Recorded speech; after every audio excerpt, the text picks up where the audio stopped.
রাজধানীর বেশিরভাগ ফিলিং স্টেশনে আজও মিলছে না জ্বালানি। ভোগান্তিতে চালকেরা। যেসব পাম্পে পাওয়া যাচ্ছে সেখানেও দীর্ঘ লাইন।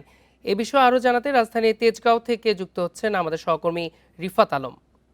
রিফাত, পাম্প ঘুরে চালকদের কেমন দীর্ঘ লাইন দেখছেন এবং পর্যাপ্ত তেল কি মিলছে পাম্পগুলোতে? দেখুন, আমি এই মুহূর্তে তেজগাঁয়ের সাউদার্ন ফিলিং স্টেশনে আছি। সেখানে দীর্ঘ একটি সারি রয়েছে বাসের এবং ব্যক্তিগত কিছু গাড়ির। তবে এখনো বাইকাররা এখনো তেল নিতে আসেননি। তো এখন তাদের সাথে আমি কথা বলেছি, তারা বলছেন যে আসলে অপেক্ষা করছেন, কিন্তু তেল পাবেন কিনা তা নিয়ে তাদের সংশয় আছে। আর আমি এখানকার যে দায়িত্বে থাকা ম্যানেজার রয়েছে তার সাথেও কথা বলেছি। 200-র বেশি সার্ভিস ও ফিচারে লেনদেনের সব বিকাশ অ্যাপে সম্ভব।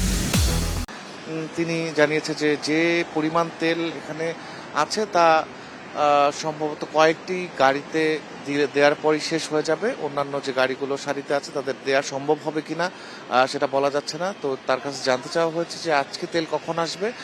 সে বলেছে ডিপো থেকে যে তেল আসার যে প্রক্রিয়া সেটি আসলে খুবই ধীরগতির বিষয় হয়ে দাঁড়িয়েছে এবং এটা নিশ্চিত করে বলা যায় না আসলে ডিপো আসলে কতটুকু পরিমাণ তেল তাদেরকে দিতে পারবে।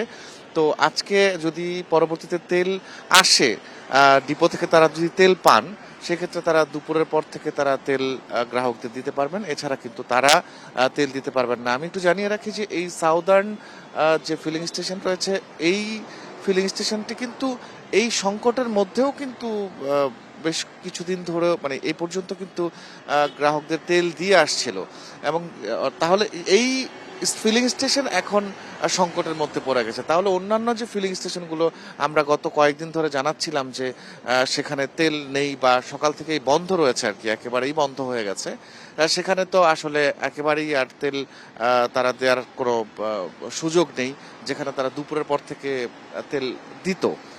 তো এখন আস্তে আস্তে আরো সমস্যা ঘনীভূত হচ্ছে। আমি তাদেরকে জানিয়েছি যে রেশনিং পদ্ধতিতে দিচ্ছেন কিনা। হ্যাঁ, তারা বলছেন যে যেহেতু তাদের তেল এখন খুবই কম, তাই তারা রেশনিং পদ্ধতিতে তারা তেল গ্রাহকদের দিচ্ছেন। আপনি দেখছেন যে আসলে এখানে কিছু ব্যক্তিগত গাড়ি এবং বাসের একটি সারি রয়েছে।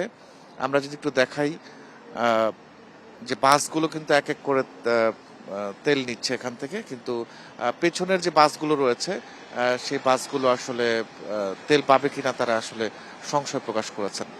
তো এখন পর্যন্ত আসলে তারা জানিয়েছে যে আসলে তাদের কাছে ডিপোর যে প্রক্রিয়া সেটি অনেক ধীরগতি অবস্থায় চলে গেছে। ডিপো থেকে তেল পেলেই তারা আসলে দুপুরের পরে আবার তেল দেওয়া শুরু করতে পারবে। ধন্যবাদ রিফাত। তেজগাঁও থেকে জানাচ্ছিলাম আমাদের সহকর্মী।